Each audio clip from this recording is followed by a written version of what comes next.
kuan steam na poto. Mas lami dai siya kuan. Kanang ingon niya avocado nga poto, mas lami siya. Mas lami siya ang kaning gi kuan sa oven butang. Avocado ni siya, magbuhat ko og avocado. Poto. Tanan ako og duha ka itlog. Wait lang. Kulang ibutang asukar kay gamay raman ang condense namo eh.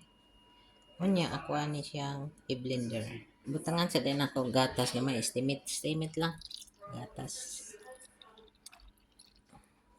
Then ato i-blender. Ato siyang i-blender guys.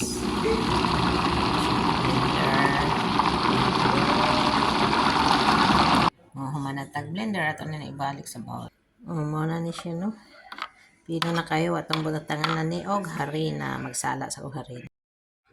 Muna na itong harina isa ka cup ug tunga atong sala.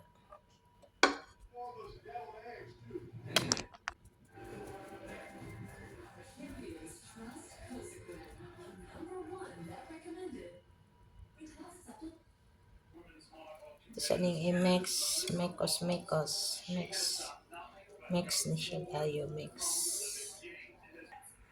Ganito na ang ating mixture, guys. So, okay na siya. Himo na tong poto lutaw. Nagpabukal ko og tubig, kanara steamer akong gamit gamay. Ay gamay ra man ako lutoon. Ready na siya. Muna na siya. Na guys, nagtesting ako og steam. Okay, mong poto lutaw. Tagpila ka minute. Avocado nga poto, mas lami siya. Mas lami siya ang kaning gi kuan sa oven butang.